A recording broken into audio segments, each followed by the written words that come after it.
go back 2011 when the Egyptian Revolution was happened. So January 25th, they had the Day of Raids. They met at Tahrir Square, and they toppled the government. They're able to peacefully, with massive peaceful demonstrations, topple the government. They put Mubarak in a cage, and then, they're able to write their own constitution and start to establish themselves. The military was celebrated during this entire thing for their patience, for essentially not killing all the protesters. And then the military allowed the constitution, and then the military allowed the, Morsi to be elected. But he was Muslim Brotherhood. And how you going to, all that money the United States gives Egypt, and we're going to, finance the Muslim Brotherhood?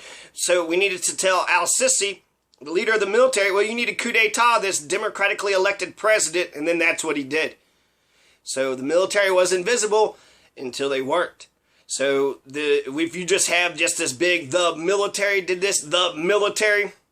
So a lot of people want to say, support the troops, no matter what. So Al-Qaeda troops, support the North Korean troops, support the enemy's troops, right? And what troops are there to kill other people? So maybe your own troops, but other people's troops.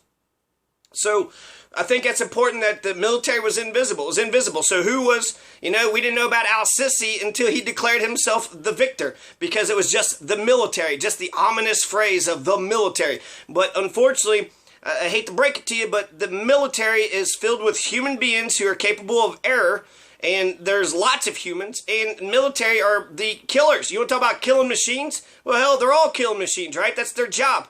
So you're going to sit there and okay. So I don't like how the military or the establishment is always invisible, and then the people that they pick on is the only thing that you know about, right? So Randy Weaver, we know about Randy Weaver, right? He was a white supremacist, but he also, his wife and his son was killed. Well, who killed Randy Weaver? We don't know that. And then also with Waco, it's Stephen Higgins. Stephen Higgins was the chief of the ATF when they led that raid. So who is Stephen Higgins? Do we know anything about Steve? You can't even find a picture of him on the internet. That's how not known Stephen Higgins is. The man who led the raid that killed innocent women and children for no reason. They could have just got caressed while he was out jogging, but instead they went in guns blazing. He even had his hands up. And yet they still needed to point the gun at him, use violence, yell, command, I'm a fascist, do as I say or I'm going to kill you all. And that's exactly what the ATF and the FBI did. The FBI does not have a good record. The FBI tracked Pete Seeger. Hey, Pete Seeger, you want to fight in the army? Too bad, Pete Seeger. Well, why not? Well, because you're against fascism. What's wrong with being against fascism? We fought Nazis. I mean, they were fascists. Well, we're worried that your anti-fascist views might counter your Americanism. Wait a second, are you saying America's fascist? No comment.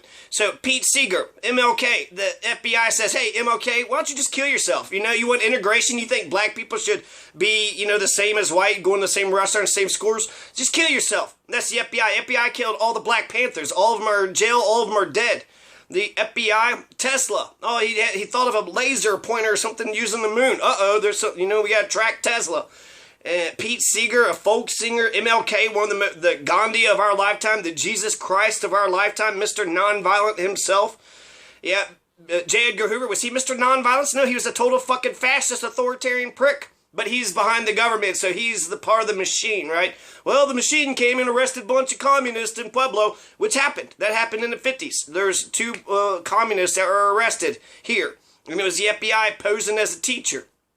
So the FBI, see, Pete Seeger, Tesla, MLK, Fred Hampton, a 21-year-old Black Panther who says, we need to give our poor black kids some breakfast. We need to get our poor black kids some health care. We need to establish our own system because this government isn't doing it for us.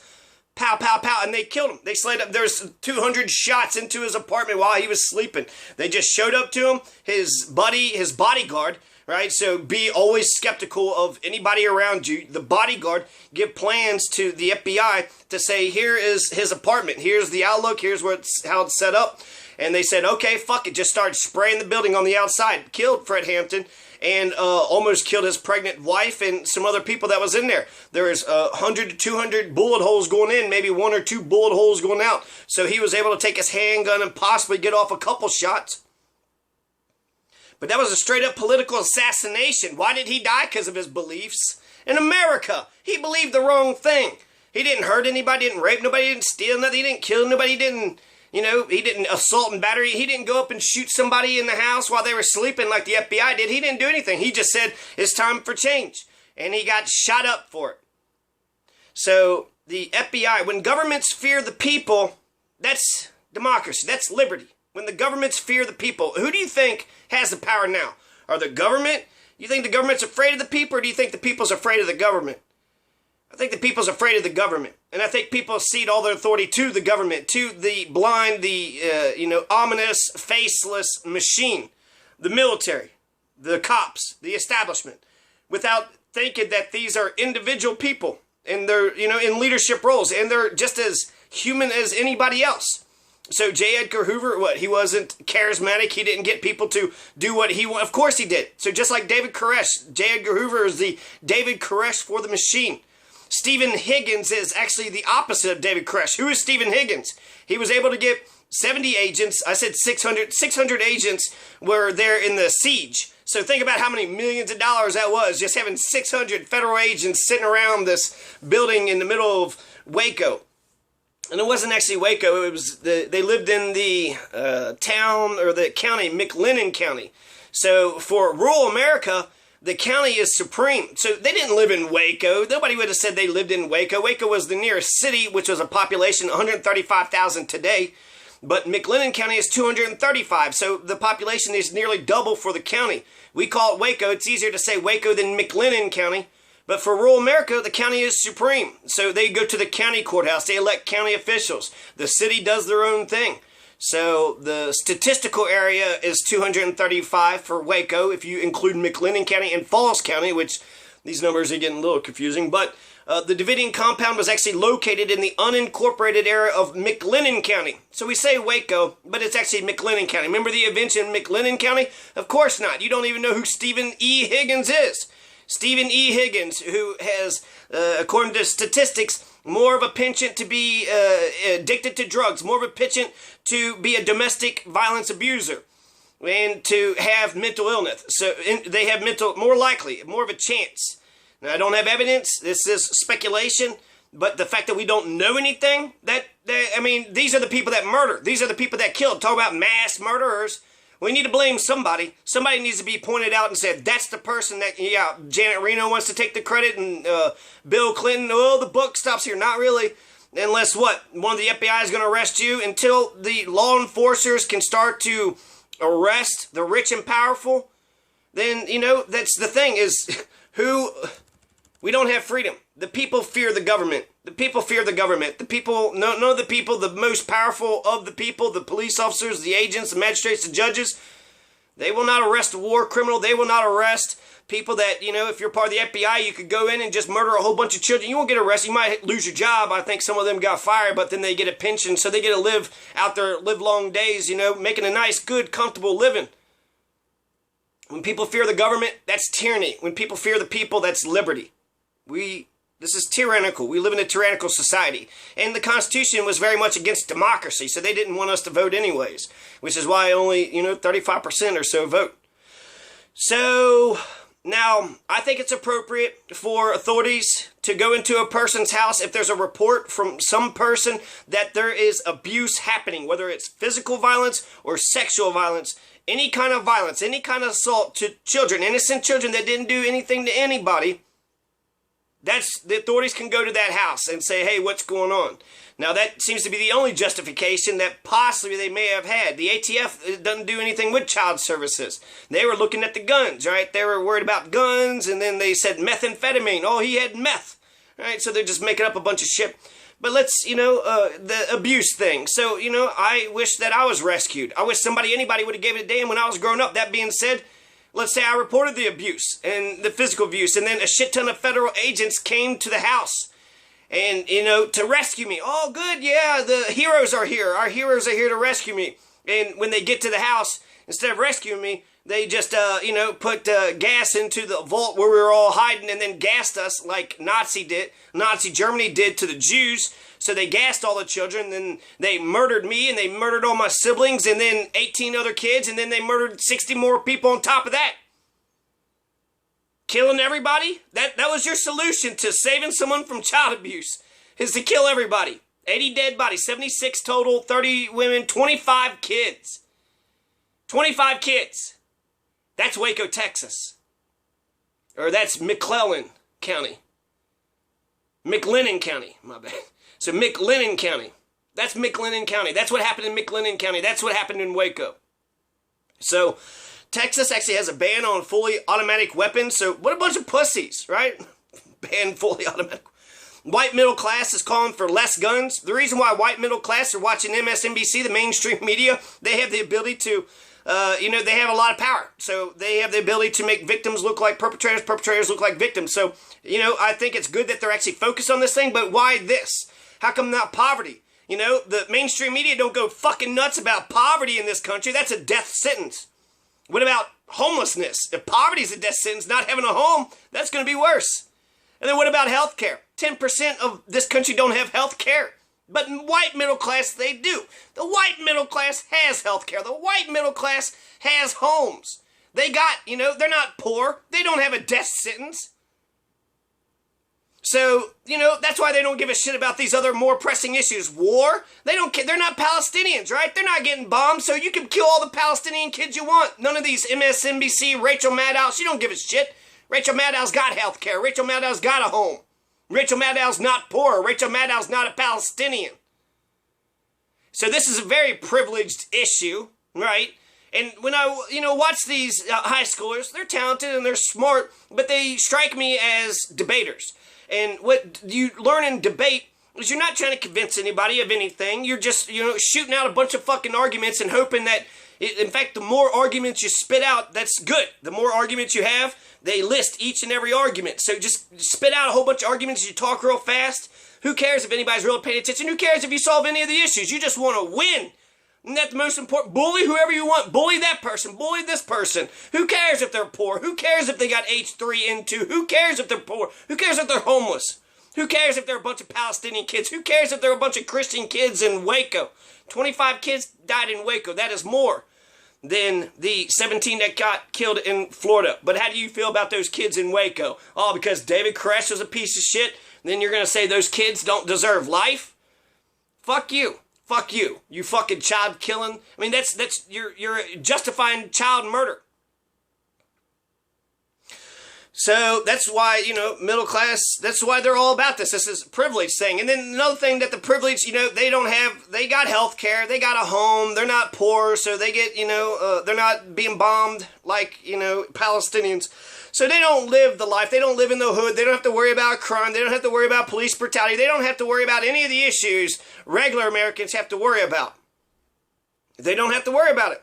So, the one thing that they may worry, though, if they go around bullying people and abusing people and mocking people and laughing at them and, not giving a shit about other people's lives, just bullying them, yelling at them, telling them that you're right and you don't care if they got H3N2, you don't care if they're homeless, you don't care if they're, they're poor, or if they're you don't give a shit about their issues or their problems, but you're going to bully the fuck out of them, right? For your viewpoints, you disagree with me, then I'm going to, bully the shit out of you.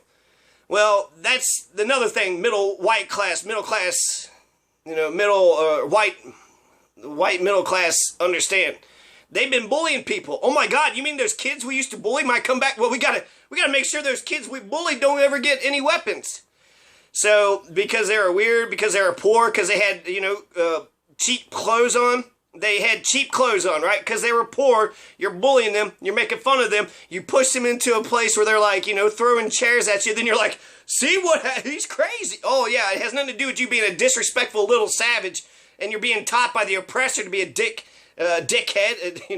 The dictator's teaching you to be a savage. You don't have a morality. You're just doing as you're told. You don't do what is right and what's good. You just do as you're told. So that's what the middle class is worried about. They're worried that they're not going to be allowed to... Wait a second. We can't bully other kids? We can't bully poor kids anymore? What kind of world is this where we can't bully the poor kids? Poverty, homelessness is a much more pressing issue than gun control. For 2 weeks, have you heard anything about all these guns out here? And yet, for 2 weeks, nothing had happened. And yet, there have been thousands of Americans, over a 9/11 amount of Americans who have died of the H3N2 flu. No, we talking about that? Are we looking for a cure? All this time and effort being wasted just yelling at each other, when if we were actually trying to build a society, why would we not look at this as science and then start talking about, right, like Lorenzo's oil? Let's study this cancer that can't be cured and let's find the damn cure. No, that would mean you actually operate on love. You actually operate on compassion. You want to hurt people and yell at people and tell them that they're stupid because you're a fucking bully.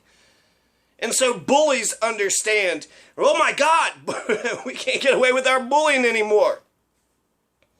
So what happened in Waco? In May 1992, Chief Deputy Daniel Wannenberg of the McLennan County Sheriff's Department called the Bureau of Alcohol, Tobacco, and Firearms to notify them that his office had been contacted by a local UPS representative. A UPS driver described a package that had broken open on delivery to the building, and it said it looked like it was a grenade. So UPS used to deliver grenades. That's amazing. And then they dropped it. Yeah, I'm sure they really dropped it. They opened it. Oh, it fell. But the UPS opens up this package, sees the grenade, calls the McLennan Sheriff's Department. The Chief Deputy Daniel Wannenberg calls the ATF. This is May 1992. So this is a year beforehand. July 30th, ATF agents David Aguilera, which is John Leguizamo's character. They changed his name in the thing. But David Aguilera and Skinner visited the Branch Davidians' gun dealer Henry McMahon, who tried to get them to talk with Koresh on the phone. So Henry McMahon is the gun dealer, and that's how they made their money. They would go to these gun shows and trade and sell guns. So that was part of the way, that was part of their, you know, if you're a gun salesman, you're allowed to sell guns. And all of it was totally illegal. So the ATF, David Aguilera, and this guy named Skinner, he goes to the gun dealer, Henry McMahon, and Henry McMahon was like, just talk to Koresh. Talk to Koresh on the phone.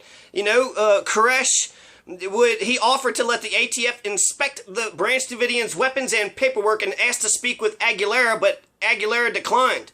Oh, that's fascinating. So David Aguilera is his best friend until all of a sudden he's up his ass. Oh, I don't want to talk to him. So the ATF had David Koresh's permission to inspect his guns, to look at his paperwork, and to resolve this whole thing peacefully. But the ATF didn't want to do that. No way. David Koresh wasn't scared of them enough. How dare he not be scared of the ATF? The ATF wanted to teach David Koresh a lesson. The same reason why, you know, that's why the guy in Pueblo County Jail got killed, for disrespect. He was going to take a shower. They said, hey, get back in your bunk, and he flipped them off, so they murdered him for disrespect. That's a jailer. A jailer did that to some guy, and who knows, you know, like, anybody who goes to jail, so when they go into jail, are they going to get killed too for wanting to take a shower? So, you know, ATF didn't want to go and listen to Koresh and be, you know, reasonable. Using the affidavit filed by Aguilera that alleged the Davidians had violated federal law, the ATF obtained a search warrant from a magistrate judge for Koresh and specific followers on weapons charges, citing the many firearms they had accumulated. That's, the simple explanation is true. They were stockpiling a bunch of fucking weapons. It's a weird Christian cult. They're polygamist. And even though they seem to be happy amongst each other, it's weird to us. We need to invade and kill all the kids. That's what we did as Americans, right? Remember that, America? In 93 when we backed Bill Clinton and Hillary Clinton and killed 25 kids. Killed 25 kids. The armies of Babylon is coming. Revelations. You made Revelations come true. The authorities, right? Not you specifically. You, the listener. You're a good person, the one who's listening to this, but the United States government, and since it's a democracy, then that means the society and the people chose these leaders. And then in a way, you know, the KKK got away with their shit because the good people didn't stand up to do anything about it. The 11 people left for 6 gallons of milk. I thought that was remarkable. They only got 6 gallons of milk, and then the 11 people were allowed to leave. So only 6 gallons of milk. Every one of those kids that we see in the videotape, if you see the old videotape of David Koresh on the floor, and he's like, this is my family. It may not be like your family. He shows one kid, another kid. He shows some of the women. All those kids were killed. Every single one of those kids on that video are dead today. They, you know, I guess they can't cry in front of MSNBC. They can't cry, right? Nobody can give a shit about them. They all were murdered. Just like, I want to put this in historical perspective, and that's actually what I'm getting up to. So actually, I'll do that for next one. But the historical perspective, they tried to say this, never before in law enforcement history have we ever met up in an entrenched background, compound, these Christians, never have we ever experienced anything like this. The American Revolution, there's a whole bunch of things for them to make a historical argument.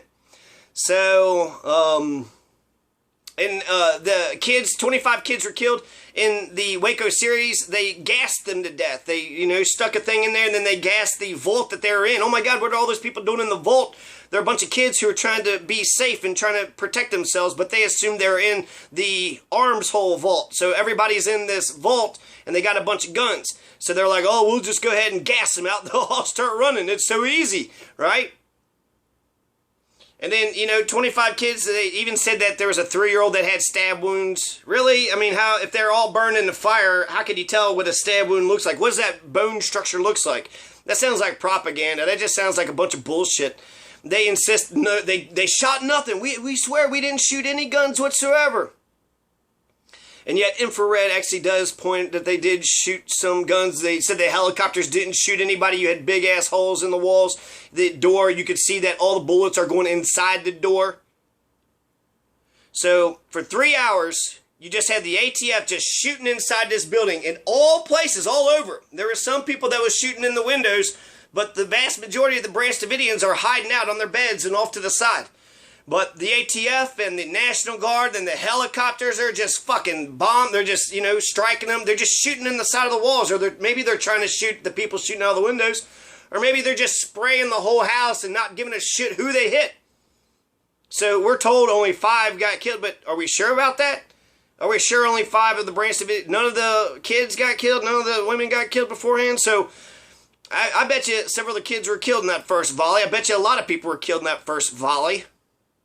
And, so, yeah, coming up, the historical perspective. I'm going to put Waco in a historical perspective, comparing them and contrasting them to other tragedies to kind of show you the level. And I'm just comparing body counts, which, is kind of, it's a little rudimentary. But I don't know. I think that's one indicator of many, right? So, coming up, the historical perspective of Waco.